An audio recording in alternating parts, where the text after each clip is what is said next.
Spectres! Welcome back to another week of the Mass Effect Lorecast, and we are recording this on March 17th. So, to all my fellow Irishmen or people of Irish ancestry, happy St. Patrick's Day. Jen, how's it going? Happy St. Patrick's Day. I am wearing my green, and while not drinking Guinness tonight, I am drinking a really good Malbec. So I am of Scots-Irish ancestry, and I'm not wearing any green right now, and I'm drinking an IPA, so I feel like I'm committing sacrilege. I probably belong in Irish hell. Please, Irish God, forgive me. Irish God, known for forgiveness. Anyway, it is St. Patrick's Day, so it's only fitting that we talk about the sexiest green alien in Mass Effect, and no, sorry, Thane fans, I'm not talking about Thane. I'm talking about Shiala. I don't know. I might have to fight you on this one, but I'm not sure. I'm kind of in between. It could go either way. Because Thane is a sexy green alien, but so is Shiala. They're both mysterious and green. Maybe the green is where the mystery comes from. I think they're I can't really think of any other. How many green aliens can you think of in Mass Effect? I can't really think of many that have a name anyway, besides Thane and Shiala. I mean, like Aldrel. Well, and then, yeah. So not all. Koliad is kind of blue. Oh, Dabba-dee-dabba-die. that's true. The Thorian is green. Okay, not romanceable, thank God. Oh no, that's a level of no. Yeah. Tom is actually here with us in chat. Is Tom in the room with us now? Tom is in the room with us now, and he says keepers are kind of greenish. They are, except for their little backpacks. Those are red. And thank God we can't romance the keepers, because I feel like that would be animal abuse. I feel like some Solarians are also green toned. I think so. I'm trying to think of all of the Solarians I know from the comics. And Do we have a green Krogan? I feel like there's a green Krogan. Like a green faceplate? Yeah. Yeah. Yeah. Anyway, that's not what this episode's about. We are here to talk about Shiala, and why is she so damn hot? So if you don't remember Shiala, do you remember that one Asari that got pooped out of the Thorian bubble? Well, you know, that one who's oddly hot, all circumstances considered. Well, after we fight her clones and we defeat the Thorian, who you just mentioned, that crazy tentacle plant monster releases her hold on her, and she turns nice. And she tells us a little bit about Saren's plan. It's all in Mass Effect 1. And here's some of that first conversation that happens with her, just to jog our memories. This happens beneath Zoo's Hope, right after we've defeated the Thorian. And let's go ahead and take a listen to a little bit of this, shall we? I suppose I should thank you for releasing me. Is everything all right? Are you hurt? I am fine, or I will be, in time.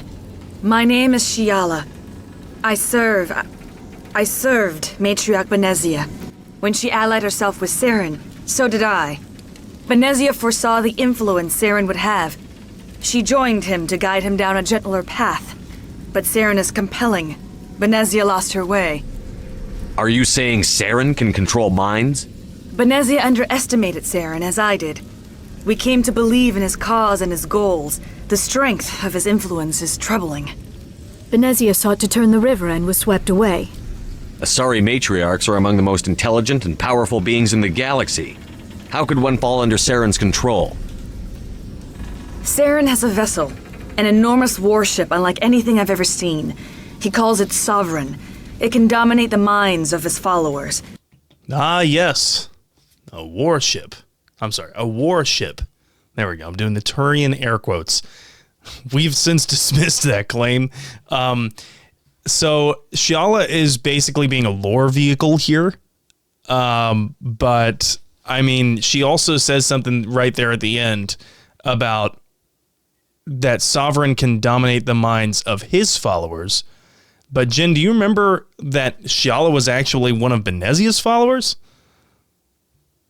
I knew that she was one of Benezia's followers, but I didn't know that it was before that Benezia and Saren started working together. I thought that, that they were already established as like this quote power couple, like out there doing these things. But that kind of led me to think about she had seen the willpower and influence that Benezia had and totally believed in her before any of the Saren interactions. So of course she would have thought that a matriarch would have been able to sway the course of a Turian. I mean, it's like a reasonable expectation considering not just the stature that matriarchs have in Asari society, but also among Citadel space. So it's like a reasonable expectation to have there. Not to mention the fact that like she is also a commando. She's an Asari commando. Check out her armor in that first scene. She's wearing the same Asari commando armor that we see elsewhere in Mass Effect 1. And of course, since she is an acolyte, right, of matriarch, that is also where Asari Commando are found. We fight some of the commandos protecting Benezia on Noveria. So I can't believe I forgot. I either forgot this or it just took me this long to realize that she is an Asari Commando. That's why she's such a tough enemy when we do have to fight her clones before we can kill the Thorian. And it's also probably why Benezia brought her into such a trusted role. I agree with you, but do we ever find out why she is there specifically? It's kind of a flimsy explanation, but the way that she tells us is that Saren needed her biotics to talk to the Thorian. I don't really understand how that works. Maybe I'm missing something basic here, but why would like biotics give you the edge? So I think that's a lie. I think that is a straight up lie because why is it Shiala's biotics? Saren is a biotic as himself. As is Benezia, yeah. Exactly. Like we see Saren using throw and warp during our fight on Vermeer. So I don't think that it was biotics. I think that it was the mind meld. But Saren didn't want to admit to that. Yeah, and Saren would probably know that that's extremely risky to do, so maybe he just told Shiala, hey, it's your biotics, but she's like smart enough to understand that she wouldn't be needed for that purpose. Like, she was essentially sacrificed, although to her it looked like a betrayal. Well, would she even be able to determine that if she's under indoctrination and your mind owner says go do the thing and this is why? That's fair. That clip that we just played is literally like one of the first like couple minutes of her getting free from any kind of indoctrination, because first she was indoctrinated by Sovereign and then went right into being indoctrinated by the Thorian. So like this is the first time that her mind is her own for quite a while, right? So yeah, maybe she just hasn't put two and two together yet. It's not like she's had a ton of time for self-reflection. Yeah. So, yeah, but it also, that leads me to question how exactly Saren knew to go visit Pharos. And maybe I'm forgetting something here. I feel like there's probably some key plot element that I'm forgetting because it's just been so long since I played Mass Effect 1. But going off the top of my head, I'm thinking, okay, why did Saren go visit Pharos in the first place? Of course, it's to eventually get the cipher, but how did he know that the cipher was going to be there with the Thorian? How did he know about the existence of the Thorian? My guess is that maybe someone inside Exogeny, who we just talked about last week, maybe someone inside that corporation tipped him off about this, hey, there's this unknown species. It takes control of minds of others. It's older than anything we've ever seen. And to Saren, that might have sounded like, okay, that thing probably knows about the Protheans. So let's go there. Let's see if we can get any details on the Protheans, or maybe Sovereign knew. That's the other possibility. If whatever Sovereign knows, it can communicate to Saren. So why would Sovereign want that? if Sovereign's ultimate goal is to bring back the Reapers, then bringing Saren closer to the Cypher is one step closer to that. Okay. So yeah, Sovereign kind of has to walk Saren through these stages, especially during the early stages of indoctrination. I say early in quotation marks because at this point, Saren's been indoctrinated for, I want to say years. I forget how long he's already been inside Sovereign, to put it bluntly. That's literally where he's flying around in. But but yeah, take a look at this second piece of dialogue that we get with Shiala. I feel like this is a pretty revealing plot-wise, but also we learn a little bit more about Shiala herself. I was a willing slave when Saren brought me to this world. He needed my biotics to communicate with the Thorian to learn its secrets. Saren offered me in trade. I was sacrificed to secure an alliance between Saren and the Thorian. Saren's pretty quick to betray his own people. He was quick to betray the Thorian, too. After he had what he wanted, he ordered the Geth to destroy all evidence of its existence. Saren knows you are searching for the conduit. He knows you are following his steps. He attacked the Thorian so you could not gain the cipher. What's the cipher, and why did Saren need it? The beacon on Eden Prime gave you visions. But the visions are unclear, confusing. They were meant for a Prothean mind. To truly comprehend them, you must think like a Prothean. You must understand their culture, their history, their very existence. The Thorian was here long before the Protheans built this city. It watched and studied them. When they died, it consumed them. They became a part of it. So the Thorian taught Saren to think like a Prothean. How? The cipher is the very essence of being a Prothean. It cannot be described or explained. It would be like describing color to a creature without eyes. To understand, you must have access to endemic ancestral memory. A viewpoint spanning thousands of Prothean generations. I sensed this ancestral memory, the cipher, when I melded with the Thorian. Our identities merged, our minds intertwined. Such knowledge cannot be taught. It simply exists. All right, so I want to jump in there because, first of all, thank you to Thane ME2 on YouTube for these clips, which is ironic because we were just talking about Thane earlier. But Jen, what did you gather from this little snippet of lore, but also a little bit of flavor text in terms of who Shiala is? Listening back to this scene and knowing everything that we know throughout the OG trilogy, I love that we can see that this is where seeds are starting to get sown because of what we come to learn in Mass Effect 3 on Thessia. The Prothean interactions with the Asari probably genetically enhancing them to be able to send and receive data in a similar fashion to the Protheans.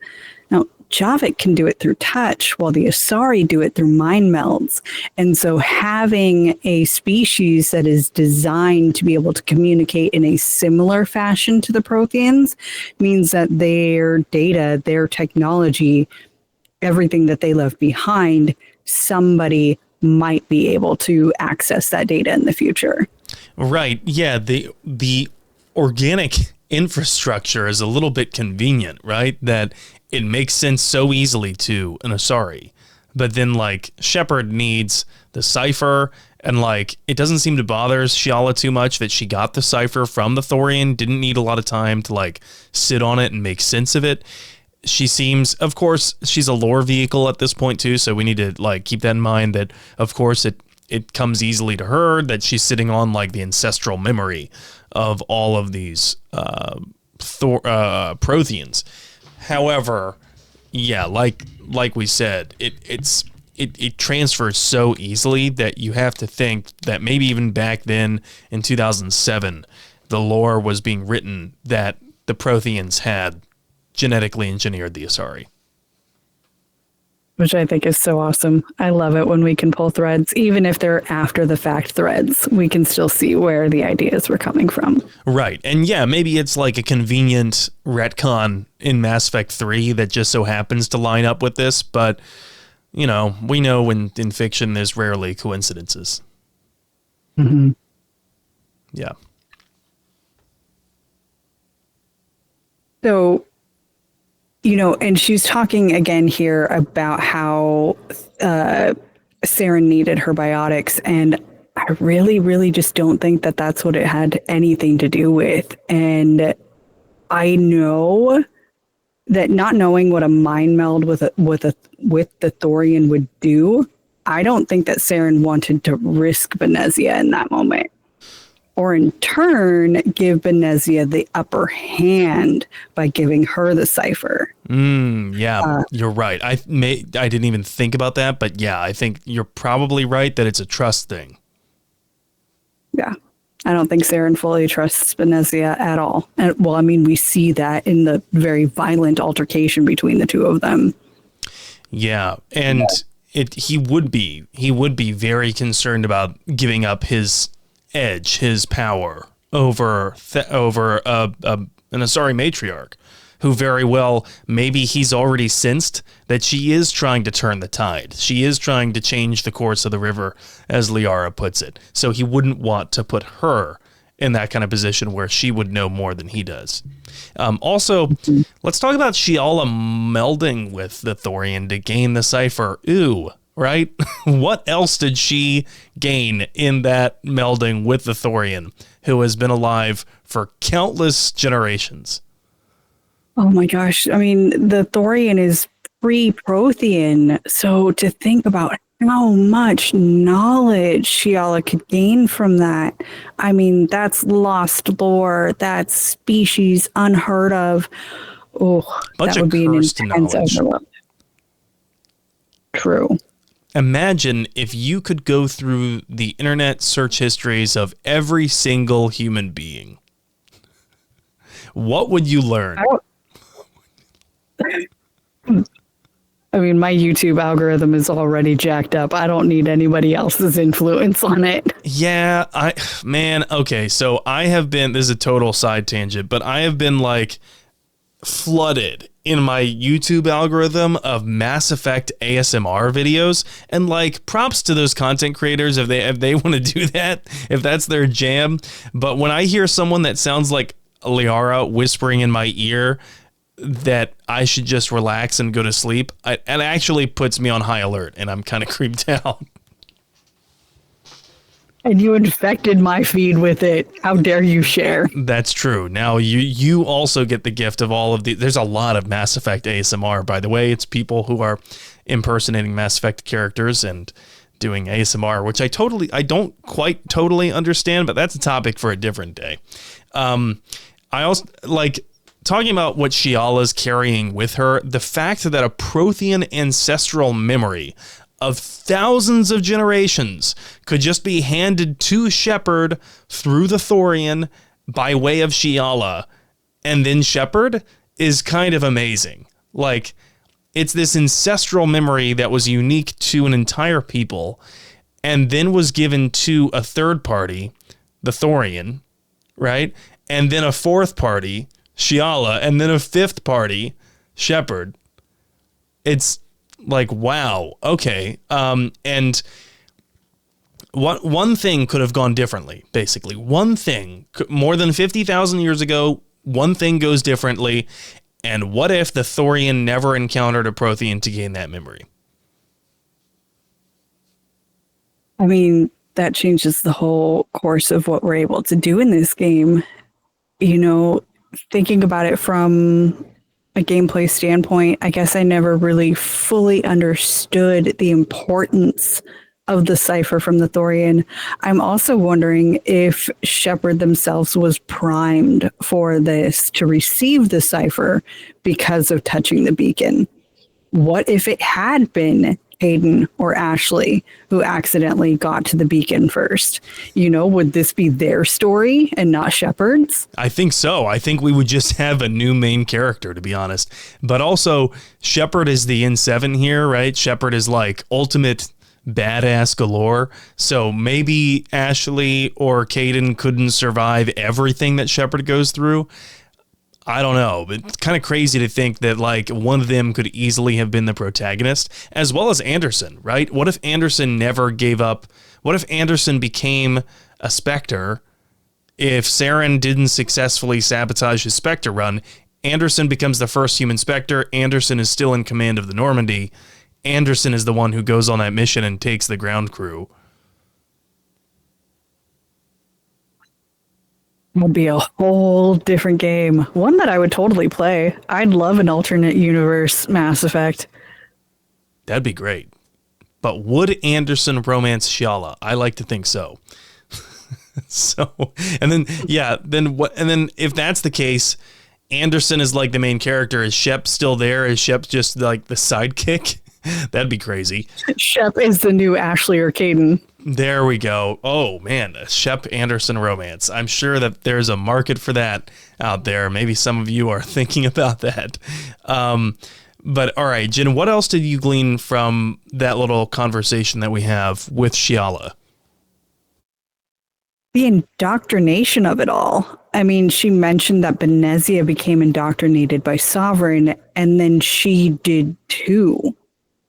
But then when we're talking to her, she doesn't seem indoctrinated anymore. Did she lose it? That part is not entirely clear, but it does look like because the Thorian kind of supplanted the indoctrination that she did lose it, which is amazing. And if that's the case, then she would be the first person to break free of any Reaper indoctrination that we know about to that point in the lore. Like we don't see it anywhere else as far as I know. We don't see it, and it's kind of like there's a gap in the brain, right? And then the Thorian supplants that gap where the Reaper's indoctrination was taking place. And then the Reaper, like Sovereign, flies away, presumably not exerting influence over Shiala anymore because Shiala is under the influence of the Thorian. It's not like Reapers have unlimited energy. And then the Thorian's killed, and there's this void where Shiala's mind can come back. It's an amazing precedent that we get, and it's not really addressed right in that moment. But it kind of proves that indoctrination, if caught early enough, maybe at one stage, doesn't necessarily have to mean death. Right, because all we've seen is temporary breaks in indoctrination.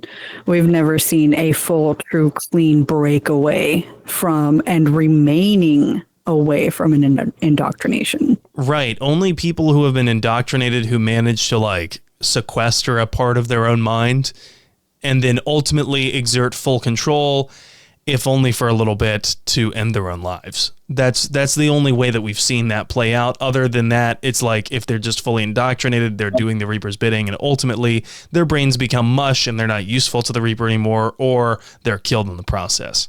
So I also think that it's like the implications here of the Thorian's influence and lasting influence, providing some kind of immunization of organics to indoctrination, is really fascinating. Like, does the permanent changes that the Thorian has made to those colonists' brains in Zoo's Hope, does that permanent change mean that they are going to be able to better fend off indoctrination? We have an answer for that. It could help Zoo's Hope in Mass Effect 3, but we'll get to that a little bit later. I kind of want to throw a question at you now. Do you think killing the Thorian was a good idea? Actually, no, I don't. And if I was given the option, I would really have to double guess about it. But like, it's kind of like the Rachni Queen choice, right? And maybe that's why they didn't want to throw that in there, because it's kind of two very similar choices. The Thorian can't leave Pharos, obviously, but the Thorian still has such immense influence and has probably this amazing wealth of knowledge that you'd have to think the Thorian would be a boon to the Crucible project. Yeah. I mean, we talked about like 100,000 years of knowledge and history, and we killed it without a second thought. Yeah, for real. And you know what? It makes sense because it is trying to kill us. So there's that. Yeah. But after we kill it, we have to meld with Shiala to receive the cipher. Heyo, we get to meld right in front of our squad mates, and you guys are going to watch. Which, it's possible, by the way, that the squad mate who you are romancing is on that mission with you. So that's kind of awkward. And, you know, it's clear, I'm kind of making a joke here. It's clear that this time melding is not for reproduction. So, but there's a little bit of truth to that joke. Like, this time isn't for reproduction. So why is it so intimate? All right. I love this topic because intimacy has so many levels to it. There is what most people think about, the moments between lovers or partners that is a physical act. But there are also bonds of friendship or a paternal bond that can be intimate. Sitting by a campfire with the sound of crackling wood while you talk about your goals in life with your best friend, that's a level of intimacy. Or holding your child while humming them to sleep in a darkened room, that's a level of intimacy. Those are all very intimate situations. They all have a sense of bonding, a connection of the heart and mind. And that's also what an Asari mind meld is. It's a joining of two minds to exchange data, physical sensation, or even emotions.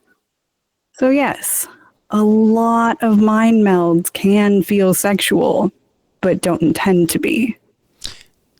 When I was in middle school and high school, my buddies and I, like my best friends and I, we would nut tap each other. Would you say that that is a level of physical intimacy? Because we were bonding, technically. We also held down each other and farted on each other.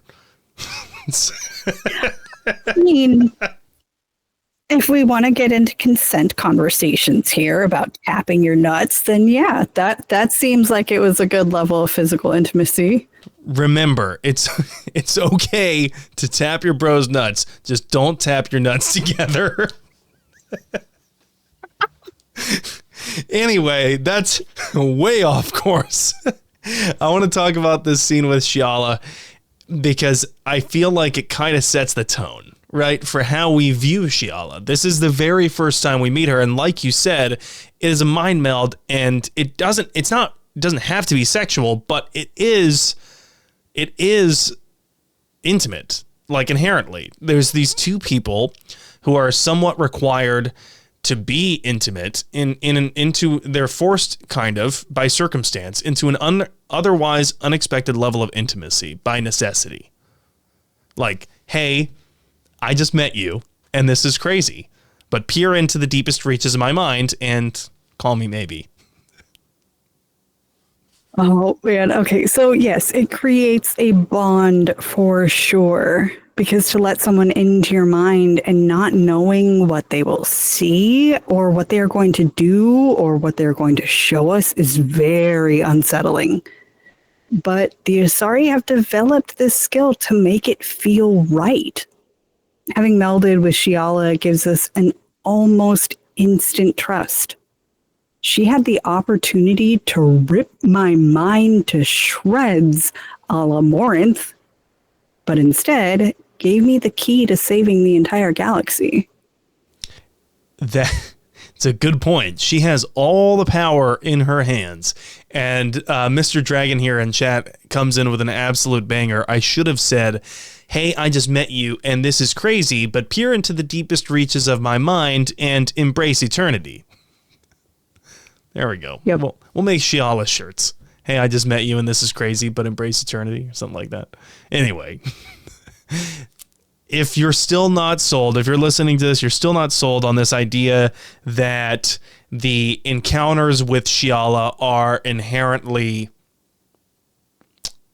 I don't know, they're inherently intimate, go ahead and listen to this sound file that I pulled from the game. It happens right before she tells us to embrace eternity. Listen to this. Try to relax, Commander. Slow, deep breaths. Let go of your physical shell. Reach out to grasp the threads that bind us, one to another. Okay. Wow. I have chills, among other things. But seriously, why is that so intimate? It's almost like people don't talk to each other that way. You know what I mean? They just don't. Yeah, they don't. I mean, some of us do. I definitely have some conversations like this with people who are not my physical intimate partner. But that's after years of trust and just knowing the other person. And we don't have that level of intimacy, of interpersonal connected relationships with Shiala. We get this very, very fast. And so that's why it feels more lusty and more sensual and more sexual rather than, if I'm talking to my best friend and we're, trying to have a moment, it's not going to feel sexual to me. But in this moment, it's starting to. Yeah, that makes sense. And the crazy part is right after that, like that sound clip that we just played, she says, "Open yourself to the universe, Commander. Embrace eternity." And there's like a creepy like music sting in the background, and then her eyes go black, which is frankly terrifying. So, like roller coaster of emotions in about 30 seconds. So I've noticed that on every Asari, they do this. The eyes go black for the mind meld. And the only time that it creeped me out was when Morinth did it because she smiled at the same moment. And that was like, oh no, something's going very bad here. And then you die. If I was like a child and I saw that in the game for the first time, I think it would give me nightmares. Agreed. Yeah. I also wanted to say that, with Shiala, the language that she uses to help Shep open their mind is very intimate, but it's not sexual to me. They don't even touch in this scene. Liara has to touch your face while you're mind melding in front of the whole crew, but Shiala doesn't. I know that when I'm telling my truth, or explaining a difficult time or situation in my life, I'm not going to be able to do that without some form of reassurance or guidance to get there. My walls have to come down before I'm able to talk openly and freely. And Shiala uses phrases to help Shepard bring down those mental barriers that we all have to keep our thoughts private. Yeah, it feels like almost a guided meditation, doesn't it? Mm-hmm. So it kind of sets the tone. Sorry, ASMR. Asari SMR. So it kind of sets the tone for how we think of Shiala, right? For the rest of this game. A mysterious commando who's seen the other side of madness and indoctrination and who has come back to live to tell about it. Someone who carries with her the memory of this long dead intelligent race of forerunners and who embraces us as she shares that memory, reaching into our mind as we reach into hers. In transferring that cipher, we see what she sees, we hear what she hears, and we feel what she feels. So it's inherently pretty intimate, but not because we are looking for intimacy in that moment. And I think that might be one of the most powerful parts of it. We're not looking for intimacy in that moment, but it comes anyway, and it's just part of the mission. It's all business, right? And sometimes I think when we know that things are strictly business, when we know that those feelings should not be attached, that's when those feelings really grow strongest, isn't it? Yeah, Shiala, it was supposed to be strictly business, and then all of a sudden the switch flipped. Well, for her, it is business. But I think, for a lot of us, we are not used to thinking about this level of intimacy outside of someone who is our lover. So it makes sense that I, like many other players, feel like there's this level of attraction between Shepard and Shiala, and we can pick up on that more articulated in the next game. So assuming that you don't kill everyone in Zoo's Hope, this is a prerequisite, by the way. Don't kill everybody. Don't kill Shiala. The colony survives into Mass Effect 2 and 3. And then you can run into Shiala later on Ilium. And you can ask her, hey, how is Zoo's Hope doing? And here's what she says. We've done a lot of rebuilding. We even salvaged some useful material from the Geth ship you destroyed. The exogeny researchers got called back to their headquarters, however, along with what was left of the Thorian. Is it exogeny pushing colonists around again, or did the Thorians somehow survive our fight? No. Exogeny has been very supportive of Zoo's hope. They actually seem to want to help us survive, and the Thorian is dead. Though, after all you went through to kill it, I understand your concern. I fear that after our adventure on Pharos, my purpose on Ilium will seem mundane by comparison. And I'm going to stop it right there. She has green skin now. That wasn't a thing when we last saw her. I mean, it was a thing for her clones, but not for the real Shiala when she got freed by the Thorian. And she tells us that this is one of the long-lasting side effects of being under the control of the Thorian, and that her biotics are also unstable. Which is so strange. I guess maybe it was an overload of knowledge that she now has access to, that now her biotics are unstable. Also, the green skin thing, I guess, I don't remember the scientific, like some form of photosynthesis or whatever that gives you the green, why are plants green? Yes, there we go. Yes, maybe she's got chlorophyll. She feels rejuvenated being in the sun, but in winter she kind of wilts. Probably applies to a lot of people, to be honest. Seasonal activated depression, man, it's real. It's what's interesting to me here is that she's so trusting of exogeny now, right? These are the people that were well aware of the Thorian and, throw informed consent out the window because they were more than willing to experiment on their colonists. So when she says they seem to want to help, okay, yet their scientists were called back to corporate HQ after the source of their mind control experiments on the colonists was killed? Would you trust exogeny, Jen? And how about Shiala, for that matter, at this point? Trusting a corporation, that's a negative, Ghost Rider. But trusting Shiala, yeah, I still do. But that's me. I'm the optimist. I'm the one who holds on to hope. I'm the one that trusts you until you break it. Is that because she's attractive? No, I think that's like me as a real ass person. I trust people until they break it. It doesn't matter your level of attraction. Fair. Yeah, I can definitely fix her. Informed consent becomes a problem again for this colony. And that's what Shiala actually needs help with. That's why she's there in Mass Effect 2. The colonists, it turns out they wanted medical treatment after being freed from the Thorian's mind control, and there was a corporation ready to step in and take advantage of them. Go figure. Anyway, let's hear a little bit more about it. Headaches or muscle spasms similar to what they experienced while under Thorian control. Sometimes the colonists near another former Thorian victim shared sensations like heat or pain. It has to be a result of trace amounts of the Thorian's parasitic spores. You can see why we'd want it studied. Yes, I can indeed.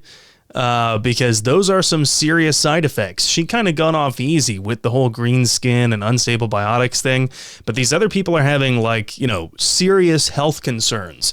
So it makes sense why they would seek out this medical treatment. And Shiala tells us that there was Barria Frontiers, the company, they reached out to them asking if they needed help. And then Barria Frontiers offered this help by way of a predatory contract.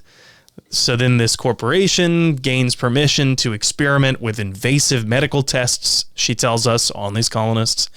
And the worst part is she can't really do anything because it's just all part of the contract. So then it comes up to us, Shepard, to sort it out with that Barria Frontiers rep, Irinya. And we ultimately do. Irinya, we find out some sad sob story about her background and why she's so bitter. Ultimately, though, we sorted out she agrees to basically amend the contract so that these colonists aren't taken advantage of so much. And Shiala is very thankful. She's very thankful. Take a listen to how she responds to us, okay? Thank you, Shepard. You've saved Zoo's hope again. I don't think I could have... Is it always like this? Yesterday's problems lingering in some new form. Isn't anything ever just fixed? You've got the power to make a difference, Shiala. Not everyone does. You're right. You gave us a chance by saving the colony. I can't let them down. I won't. Thank you for what you've done here, Shepard. I'll keep doing what I can. Maybe sometime when I'm not organizing the colony and you're not doing whatever you do. Okay, wow, that's pretty direct, right? Right after that, she brushes Shep on the shoulder. Mm-hmm. Yeah, someone wants under that arm. I see it now. Yeah, there's a pretty obvious hint there, Shepard, and an invitation as far as I can see. Okay, so do we get it? Do we get to see Shiala and ME3? No. Please and tell me there's a one-nighter. It is one of the greatest tragedies in this series. No, all we get is an email from her in Mass Effect 3, and I will do a dramatic reading of it right now. Dear Commander Shepard, I don't know if you've seen the articles, but the people of Zoo's Hope are fighting again. This time, it's the Reapers instead of the Geth. I'm not sure if you remember me, but you helped me back on Ilium. The Thorian is dead now. I can confirm that. But the spores in our bodies remain, and on some level, we are still connected. This is not necessarily a bad thing. As we fight back the Reapers, we feel each other and act with one mind, ignoring pain when the need arises. I'm sure I'm still indoctrinated. I remember Sovereign's voice in my mind when I went willingly to the Thorian as its thrall. But my connection to the people of Zoo's Hope is stronger. It drowns out the Reapers' voices. This situation is imperfect and dangerous. Perhaps the colonists should separate for their own safety. But with one mind, the untrained fight with the skill of veteran commandos. Our force is strong. I have not forgotten how you helped us, how you spared me. We are leaving Pharaoh soon, and when the time comes, we will fight with you.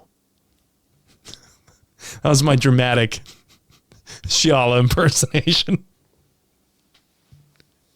Infantry Slim in chat is asking for more seductive N7. Usually they pay me first, or at least take me out to dinner. I will keep the Asari N7 legend to a minimum.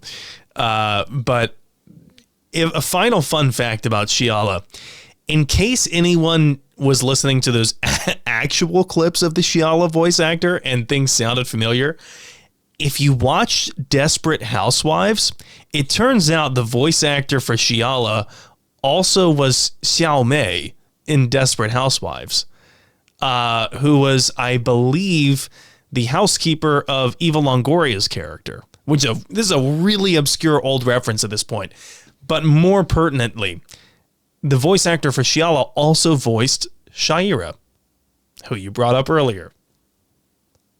Shiala the consort. Okay, wow. All right. She definitely is able to hit the sexy Asari tones. Yes. She got that down pat.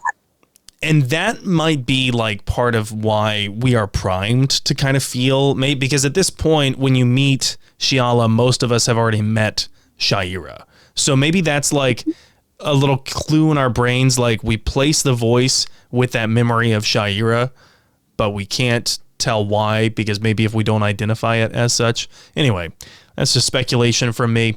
That's enough about Shiala. We got more to talk about when we come back from the mid-break, because there's a whole slew of things to talk about on Ilium when it comes to indentured servitude. But let's go over to the mid-break. We have beef, we have bacon, we have beer, the foods of my people. Young men have funny ideas of what Asari are like.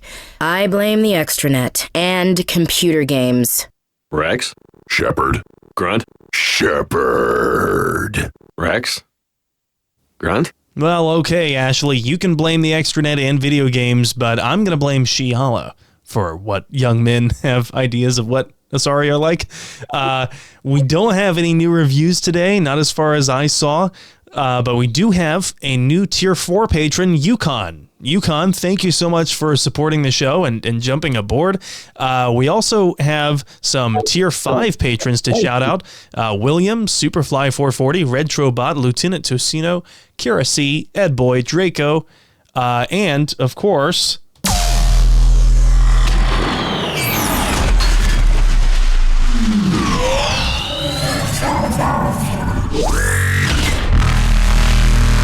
We have received direct orders from our Tier 6 patron, our Reaper tier patron, Commander Shrinky Shep, who has continued his very generous support of this podcast, and his status at Tier 6 allows him to pick one episode topic per month that we will cover, and we've received our recent orders from our Reaper patron.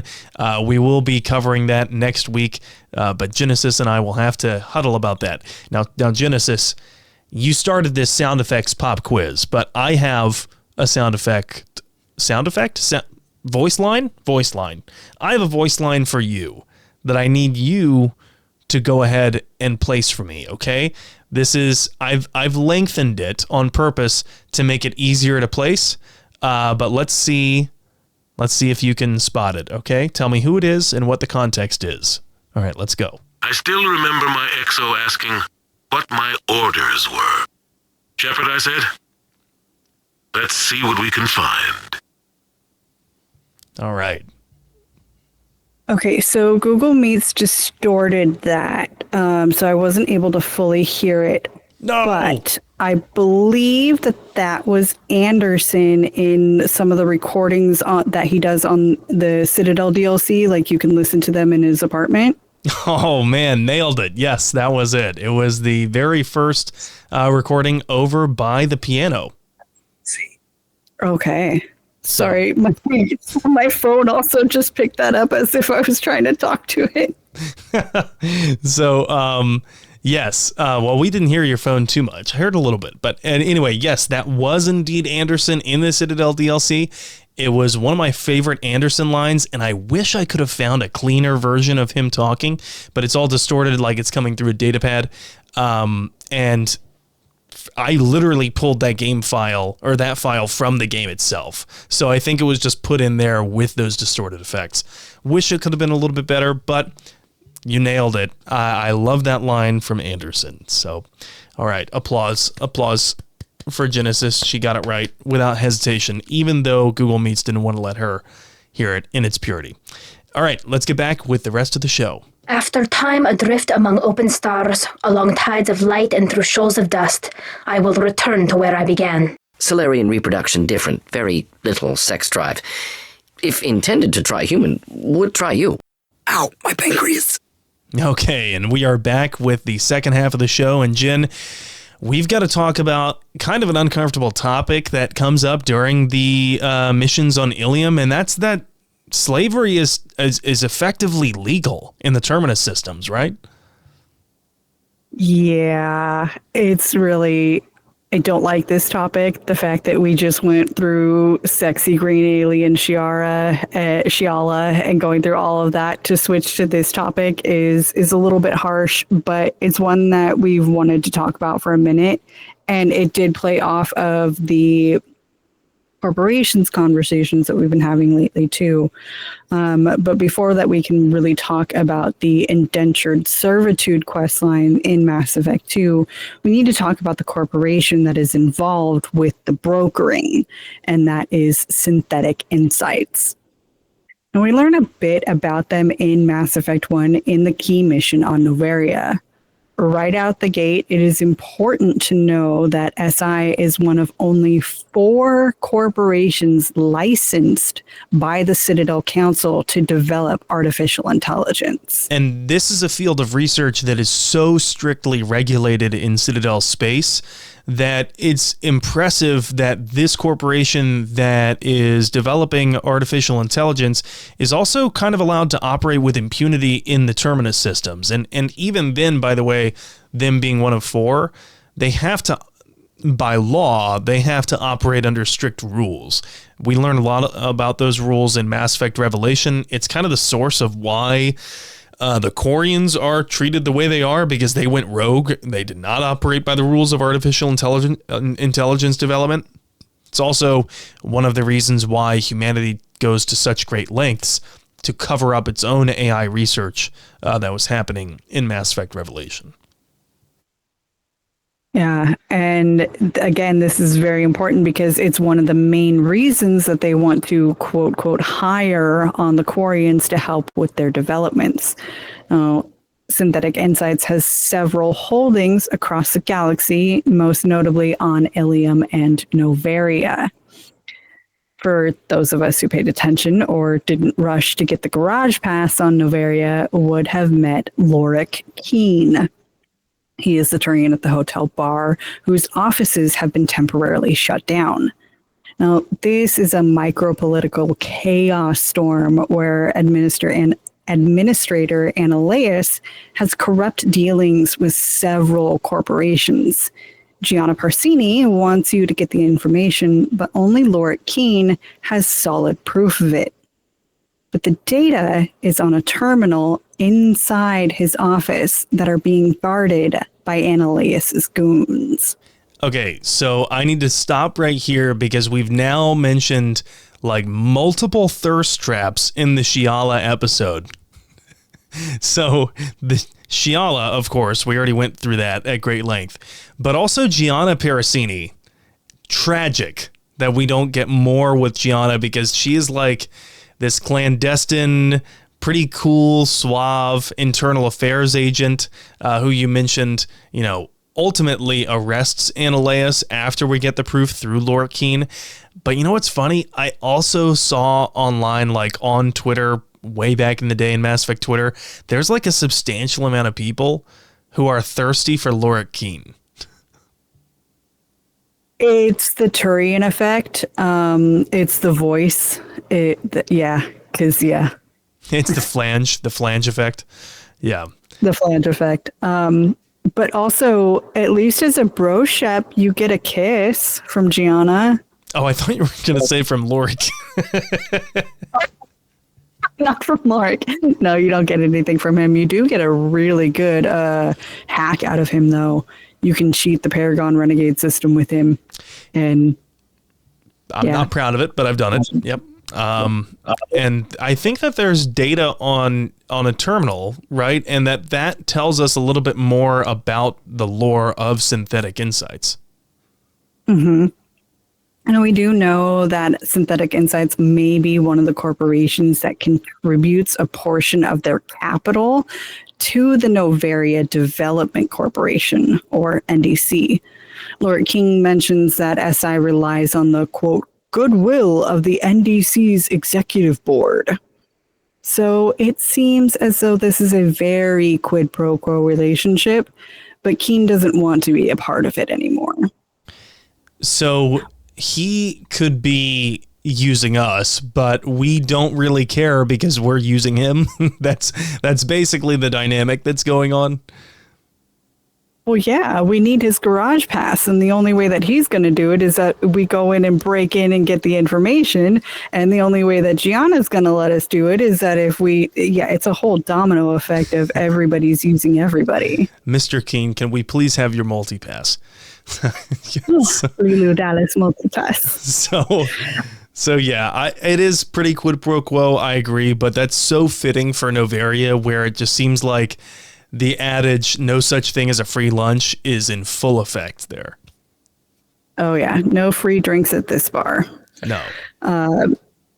So we do get to know a little bit about what Synthetic Insights actually does, which is crazy because last week with Exo Jenny, we had no idea what they were selling other than hope and the American dream in space. But we do actually know what SI creates. Yeah. Now, So I was going to say, other than selling hope and also colonizing other worlds and gobbling up the resource rights, that's essentially what they do. They're real estate people with a weird research branch. But yeah, tell me more about what Synthetic Insights does, because I feel like most of the fandom won't actually know. They're just going to like hear Synthetic Insights and go, oh, that does sound familiar. Yeah, so they created none other than the Gray Box. Wow, dramatic sting. That was what we find with the Kasumi DLC, right? Yes, which I didn't have until Legendary Edition, but that's how it goes. So this is a very familiar name to those of us who had the Kasumi DLC. And this gives us a lot of insight into what the company does. Yeah, you like that? The Gray Box stores memories that can be recalled by those with the correct access codes. And I know that there was a whole episode all about the Gray Box, so I won't rehash all of that now. Ironically, I can't remember that. This is the most meta-ironic moment I've ever had on the Lorecast, but I am actually blanking on the episode about the Gray Box. I don't remember if it was like a Kasumi specific episode or if it was an episode about like technology within Mass Effect, but I know that you've talked extensively about the Gray Box. Yes, I think I have, and I think it was probably a Kasumi episode. Maybe we did an episode on the Second American Civil War or one of the other codex entries that comes from that, but yes, I think I do remember talking about the Gray Box. I just don't remember when it was or what the context was. But anyway, it's good to know that Synthetic Insights actually made that thing. And it was originally developed as an aid for Alzheimer's, but then it was marketed at scale very quickly because people realized the value in it, especially Solarians. Ooh, yeah, storing all of your data and knowledge that you've gathered in your short lifespan in order to pass it on to the next generation. I could see that. They also created the Sleep Easy series line of security VIs. The Sleep Easy series can run mechs, has a very fast response matrix compared to others of its caliber, and an industry-standard cyber warfare defensive suit. The idea of a mech watching me sleep does not invoke sleeping easy to me, but I guess a good security system is something we all need. You know that there's people who are just hacking into their security mechs to make them other purposeful mechs. Like, do my dishes, do my laundry, do me. Yeah, no, not a security mech. No, I mean, maybe a butler mech. Give me a maid mech. Look, I'm not going to yuck anyone's yum here, but I'm sure that it's happening in the Mass Effect universe. So they're making gray boxes and security mechs. It sounds like they work with electronics a lot. Mm-hmm. And that's the last little bit of information that we have from Mass Effect 1 is that we can hear in the elevators that SI has been in the news recently with the recent Geth attack on human colonies. Synthetic Insights may have been consulted as experts on artificial intelligence or freshly criticized for their research. I love these Mass Effect 1 elevator news updates because they have way larger lore implications than you would guess otherwise, and it's so easy to just, especially in Legendary Edition where you can skip the elevator rides. Like, this is what people are missing that all of us that had to wait through the original Mass Effect elevator ride had to get forcibly fed as lore during the loading screens. Yep. And then at some points you just completely block it out anyways and you're just droning it. But yeah. Did we get anything about Synthetic Insights in Mass Effect 2? That we do. Now, the most interaction that we have with SI and ME2 is the mission on Ilium, which is the Ilium Indentured Service. At the Eternity Bar, where you meet Matriarch Theta and after Conrad Werner is gone, you will see a stressed out Asari speaking to an anxious Quarian. Now, these two are not given names beyond slave broker and Quarian. I checked the vids. I went through subtitles and everything. They don't have names, which I don't like. Everyone deserves a name. Give me a name, Bastion. Say my name. If you got that reference, I give you 10 internet points and a knowing nod that we are old. You want to talk about old? Well, I rode through the terminus on a Quarian with no name. Oh, Falcor. All right. When we speak to the slave broker, she is quick to tell us that SI does not hire slaves and prefers the term indentured servant. I'm going to be holding back the rage until the lore discussion is over because I hate all of this. It's another heaping dose of corpo speak. Yeah. Now, the Asari goes on to tell us that Synthetic Insights has a strict non-discrimination employment policy, but they do refrain from hiring slave labor or even indentured servants. But really, it is the Batarians to blame for why humans look down on slavery. So Shepard doesn't really need to be involved in this situation. Okay. It's not the Batarians that made me anti-slavery. So their stance is pretty much that, hey, we're totally not hiring slaves, wink, but maybe you can help us get this slave hired. Yeah. And that you just need to blame the Batarians for putting a negative spin on slavery. You know, I love that. Yeah, basically this Asari's spiel is that slavery gets a bad rap. I think I know who she's voting for. Oh, okay. But we are Shepard right now, and therefore we stick our noses into every situation. So we further question these two and learn that the Quarian has sold herself into indentured servitude and has requested help getting Synthetic Insights to purchase her service contract.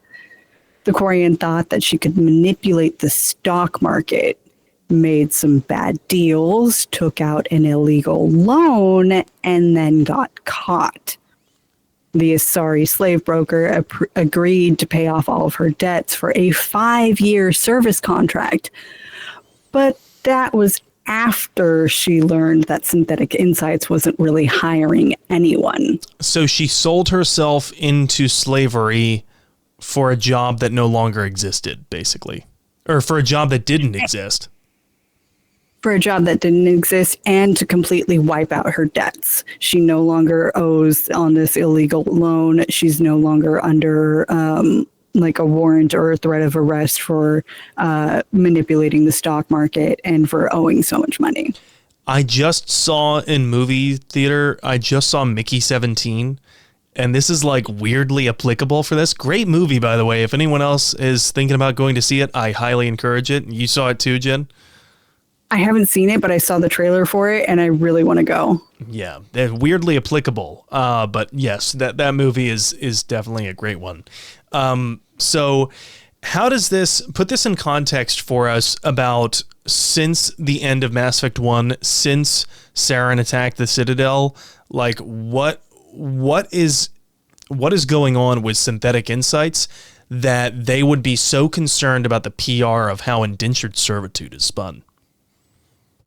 Yeah, absolutely, because the trust in AI research has decreased since the Geth attack on the Citadel, and taking the company's reputation along with it. And the last thing that it needs is to engage in more practices that the Council disapproves of, including taking on service contracts or purchasing slaves. As a result, the 2 years after the attack, Synthetic Insights barely hires anyone anymore. So, wait a second. So you're saying that they only feel the need to avoid purchasing indentured servants because they're already under scrutiny for AI research after the Geth attack. That's why they're avoiding hiring indentured servants, and that also in those 2 years since the attack, they've barely hired anyone. Are we to make of that possibly most of Synthetic Insight's employees were indentured servants? Yeah. Yeah, that's what I'm reading into it as well. Because I'm sorry, if my company needs people, I'm just going to legitimately hire them, pay them a livable wage, all the things that people should have, not take on servants and servitudes and slaves. Yikes. Well, I guess that's one way to get around paying benefits. You could also just schedule them 35 hours a week. But, this is absolutely insane that this is basically how we find out that Synthetic Insights has been creating AI research with indentured servants, like people who don't really have their freedom. Yeah. And so thankfully we are Shepard, and we have a morality scale that allows us to manipulate conversations. The best outcome for the Quarian is having enough Paragon or Renegade points to convince the slaver to release the Quarian from her contract. So still paying off all the debts and releasing that portion, but also convincing the SI rep to take over that contract. So the Quarian still gets a job at much better terms than what was originally negotiated. The Art of the Deal by Commander Shepard. Yeah, I remember feeling kind of icky about this quest when I did it the first time because it's not so obvious how to get that outcome that you just described. Like, the most obvious ways are like, sorry, you're not getting the job because they don't want to hire an indentured servant, or, okay, I convinced them that hiring an indentured servant was fine. Yeah, even if you tell the broker right out the gate, no, don't do this to her. You get some Paragon points, but the broker's like, no, I'm still going to do what I was originally intended to do. So you don't get a good resolution out of that. You can offer to buy the slave yourself, which I think just feels and sounds horrible. But the reason that you can't do that is that it's like over 100,000 credits, which you don't really have the capability of having at that point in the game through legitimate means. And she can't leave Ilium.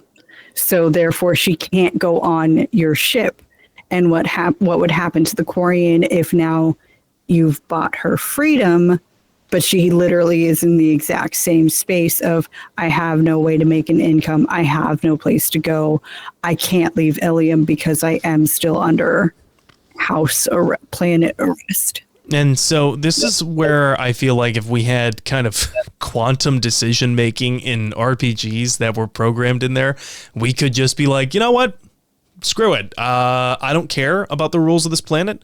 We're just going to take you on the ship and we're going to smuggle you to freedom. So, and by the way, here's a lot of money to get yourself started. Bye. Yeah. Smuggle her off planet and send her off with a bunch of creds. Yeah. That would work. You know how often I run into that in RPGs where I'm like someone is describing in an RPG some hardship they're going through, and I wish that there was an option for me to just give them money. Like, this happens a lot, actually. I will be like, but like basically the only two options are like, man, that sucks. And like the other one's like, man, that sucks, but more empathetic. Man, that sucks. Let me try and give you some gear that I collected. Here's a sandwich that I found on the side of the road. Right. Yeah, I could have sworn in like Starfield or maybe Cyberpunk, some NPC was telling me about how they were like, they really wanted to go to college, but they couldn't afford it. And like they had these dreams of getting off world and, blah, blah, blah, and getting out of their town or whatever. And I was like, why don't I have an option to just pay for their tuition? I have so much money. Anyway, maybe that's just different kind of player that I am than any other person is. But wow, that was a really dark little foray into corporate culture, at least in part of the Terminus systems. So now we know enough about synthetic insights, I suppose, and more importantly, the slave trade on Ilium. All right, well, I think that pretty much wraps up this week's Lorecast episode. Stay tuned for next week, guys. We haven't decided what we're going to cover yet. We have a couple of ideas, orders given to us from on high, and we will be deciding that soon. They are closely related. Either one is going to be closely related. But Jen, what do you have got going on in the next week, and how can people get a hold of you? Yeah, so I'm on all the Discords, also on Blue Sky, and I have 2 other podcasts, the Cyberpunk Lorecast and 2 Girls, 1 Ship. All right, and I may be going on paternity leave very soon. Like, we are in the final stretch. Our son's due date is April 11th, which is Commander Shepard's birthday. I crap you not, everybody. If that actually happens, it's going to be nuts.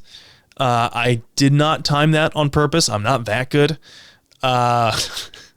But we'll see. Anyway, I'm just saying that because I could be going on paternity leave soon. Obviously, the week that my son arrives, I'm going to have to take a week off the Lorecast. But that is to be seen. In the meantime, I am going to be streaming. I swear I'm going to be streaming. I've just been trying to enjoy some me time as I can, while I can. And I'm still streaming my Cyberpunk playthrough, my first post 2.0 update playthrough, and also my first playthrough since Phantom Liberty came out. So going to be streaming that. Follow me on Twitch at In7Legend. Also In7Legend on Blue Sky. And we've got a Mass Effect Lorecast Twitch account. So if you want to come see our faces, and while we're doing this live, come by. We're recording on Mondays around 6:30 to 7. Kind of depends on when we get home from work at that time. So give us a follow. Help us get to affiliate on the Mass Effect Lorecast Twitch account. That would be awesome if you guys could help with that. All we need for that is for you to just show up and hang out and just chat if you want. So that's what we got going on for now. But until next time, Spectres, we should go.